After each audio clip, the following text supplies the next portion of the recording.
ஜோதிடத்தின் பரிணாம வளர்ச்சி ஏஎல்பி ஜோதிடம் 15 நாட்களில் நீங்களும் ஜோதிடராகலாம். எல்லா வீடுகள்லையுமே மாவிலை தோரணம் கட்டுறோம். ஏன் கட்டுறீங்க? நீங்க ஒரு கும்பம் வச்சு பூஜை பண்ணும்போது அதுல மாவிலையத்தான் முதன்மையாக வைக்கிறாங்க. அதுக்கப்புறம் தான் தேங்காவை வைக்கிறாங்க.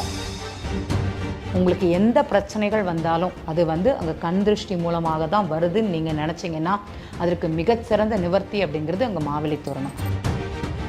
மகாலட்சுமியின் அருளை தரக்கூடியது இந்த மாவிலை. அந்த பச்சை நிறம் அப்படிங்கிறது நம்ம வாழ்க்கையில். வணக்கம். மாவிலை தோரணம் எல்லா வீடுகள்லையுமே மாவிலை தோரணம் கட்டுறோம். எப்போ கட்டுறோம்? ஒரு கல்யாணத்துக்கு கட்டுறாங்க, ஒரு கிரகப்பிரவேசத்துக்கு கட்டுறாங்க. அதே மாதிரி நவராத்திரி வந்ததுன்னா மாவிலை கட்டுறாங்க, தோரணம் கட்டுறாங்க, பிள்ளையார் சதுர்த்திக்கு கட்டுறாங்க. கரெக்டுங்களா? இந்த மாதிரி நாட்களில் கட்டுறாங்க. ஏன் கட்டுறீங்க? அதோட மகத்துவம் என்னன்னு தெரியுமா? நம்ம கண் திருஷ்டி வாஸ்து பிரச்சனைங்கிறது எங்கெல்லாமோ போய் நிவர்த்தி அப்படிங்கிறது தேடுறோம். இதெல்லாமோ வீட்டில் செய்கிறோம். வீட்டை இடிக்கிறோம், வீட்டை கட்டுறோம், அதை செய்கிறோம், இதை செய்கிறோம், இந்த பக்கம் சரி செய்கிறோம், அந்த பக்கம் சரி செய்கிறோம். வீட்டு வாசலில் ஒற்றைப்படையில் மாவிலை தோரணம் கட்டினாலே அதற்கு நிவர்த்தியான்னு கேட்டிங்கன்னா கண்டிப்பாக நிவர்த்தி. மாவிலை தோரணத்துக்கு அவ்வளோ ஒரு மகத்துவம் உண்டா, அவ்வளோ ஒரு பரிகாரமான்னு கேட்டிங்கன்னா கண்டிப்பாக. நீங்கள் ஒரு கும்பம் வச்சு பூஜை பண்ணும்போது அதில் மாவிலையத்தான் முதன்மையாக வைக்கிறாங்க. அதுக்கப்புறம் தான் தேங்காவை வைக்கிறாங்க. நீர் மாவிலை வழியாக, அந்த தேங்காய் வழியாகத்தான், கலசத்து வழியாகத்தான் நமக்கு அபிஷேகத்துக்கே கொடுக்குறாங்க. அதே மாதிரி பார்த்தீங்கன்னா சுவாமிகள் பிரதிஷ்டை பண்ணிட்டு கும்ப கலசம் செய்து அபிஷேகம் பண்ணும்போது கண்டிப்பாக மாவிலையை கையில் வச்சுட்டே தான் அந்த அபிஷேகம்ங்கிறது பண்ணுவாங்க. நமக்கு சுத்தி கலசம்ங்கிறது பண்ணுவாங்க. பொதுவாக ஒரு வீடு இதாக இருந்தது, அந்த கும்பாபிஷேகம் பண்ணால் கூட அந்த தண்ணியை தெளிக்கிறது பார்த்தீங்கன்னா மாவிலை வச்சு தான் தெளிப்பாங்க. உங்களுக்கு அது அவ்வளோ பெரிய மகத்துவம் நிறைய பேருக்கு தெரியாது. நீங்கள் வாரத்துக்கு ஒரு நாள், ஒரு சனிக்கிழமை ஆனாலும் சரி, ஒரு ஞாயிற்றுக்கிழமை ஆனாலும் சரி, ஒற்றைப்படையில் 9, 11, 13, 15, 17 உங்கள் நிலப்படி அளவு எவ்வளோ இருக்குதோ அதில் ஒரு கயரை கட்டி ஒரு 9 மாவிலை எடுத்துக்கிட்டு அதில் மஞ்சள் குங்குமம் வைத்து வாசலில் கட்டி விடுங்க. கண் திருஷ்டி அப்படிங்கிறது கண்டிப்பாக அங்கே குறையும்.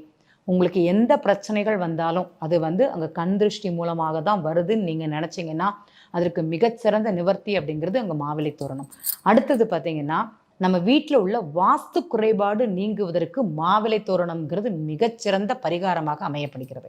நீங்கள் என்ன வேணால் பண்ணுங்கள், ஆனால் 11 மாவிலையை தட்டி விடுங்க, இல்லைன்னா 13 மாவிலையை கட்டி விடுங்க. எனக்கு நிறைய வேணுமா, கொப்பு கொப்பாக கூட மாவிலையை சிலர் என்ன பண்ணுவாங்கன்னா ஒடிச்சிட்டு அப்படியே தூக்கி இதில் போடுவாங்க. பார்க்க அவ்வளோ சந்தோஷமாக இருக்கும். அந்த பச்சை இலை அப்படிங்கிறது ஐஸ்வர்யத்தையும், அந்த காய்ந்த சருகு கூட ஆக்சிஜனை நமக்கு வீட்டுக்குள்ள கொடுக்கக்கூடிய ஒரு தன்மையும், துர்சக்திகளை மாவிலை அப்படியே வெளியில அகற்றுமா. அந்த ஒரு தன்மை இந்த மாவிலைக்கு இருக்குது. மகாலட்சுமி கடாட்சம் அப்படிங்கிறதே அந்த மாவிலை தான். நீங்க என்ன பண்றீங்களோ தெரியாது, இன்னையிலேருந்து உங்க வீட்டு வாசல்ல மாவிலை தோரணம்ங்கிறது கட்டுங்க. ஒரு பொங்கலுக்கு, ஒரு தீபாவளிக்கு அப்படிங்கிறது நம்ம ஒரு ட்ரெஸ் வாங்குறோம். அதே மாதிரி தினமும் இந்த மாவிலை தோரணம்ங்கிறது வாரம் நீங்கள் செஞ்சாலும் சரிதான், மாசத்துல 2 நாள் செஞ்சாலும் சரிதான். உங்க வீடுகளில் என்ன பிரச்சனைகளாக இருந்தாலும் சரி, ஒரு சந்தோஷத்தை நிவர்த்தி தரக்கூடியது. ஒரு குடும்பத்துல உள்ள பிரச்சனைகளை, ஏன் குடும்பத்துல பிரச்சனை வருது, புரிதல் இல்லாமை, அந்த கோபத்தின் வெளிப்பாடு, இல்லைன்னா அந்த கணவன் மனைவிக்குள்ள அந்த பிரிதல் அப்படிங்கிறது, ஒன்றுக்கு ஒன்று மிஸ்மேட்ச் அப்படிங்கிறது நிறைய இருக்கும். இதனாலேயே பிரச்சனைகள் இருக்கும். அந்த பச்சை கலரை பார்த்தா நமக்கு கோபம்ங்கிறது கொஞ்சம் அடங்கும். நீங்கள் வீட்டில் பார்த்தீங்கன்னா ஹாலில் கர்டன் க்ரீன் கலர் போடணும்னு சொல்கிறாங்க. ஒரு எதிரி கூட நம்ம வீட்டுக்கு வந்தால் அந்த க்ரீன் தன்மை, அந்த பச்சை அப்படிங்கிறது அந்த கோபத்தை தணிக்கும். யார் வீட்டுக்கு வந்தாலும் ஒரு கிளாஸ் தண்ணி கொடுங்கன்னு ஏன் சொல்கிறோம்?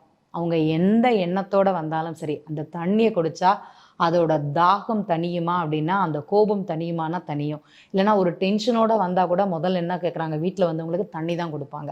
இன்றைக்கி எத்தனை பேர் இப்படி கொடுக்குறாங்க அப்படிங்கிறது தான் கேள்வி. கண்டிப்பாக முதல்ல வீட்டில் வர்றவங்களுக்கு தண்ணி அப்படிங்கிறது கொடுக்கணும். இன்னொரு விசேஷம் இருக்குது தண்ணியில். உங்களுக்கு யாருக்கு தெரியுமா தெரியாதான்னு தெரியல.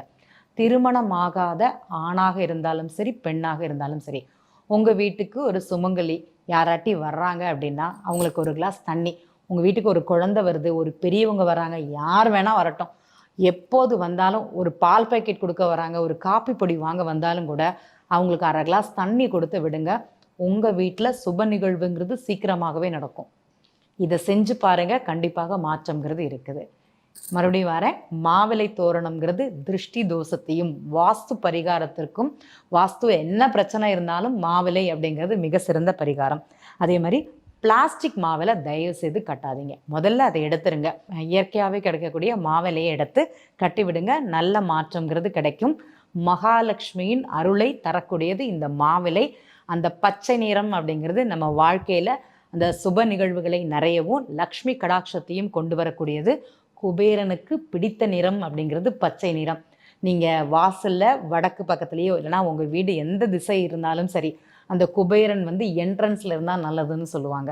அந்த மாதிரி என்ட்ரன்ஸில் வந்து நீங்கள் மாவிலை தோரணம் அப்படிங்கிறது வைங்க. ரொம்ப விசேஷமான நிகழ்வாக இருக்கும். மாவிலை கட்டி உங்கள் வீட்டில் நிறைய நல்ல மாற்றத்தை உணருங்கள். நன்றி. ஜோதிடத்தின் பரிணாம வளர்ச்சி ஏஎல்பி ஜோதிடம். 15 நாட்களில் நீங்களும் ஜோதிடராகலாம்.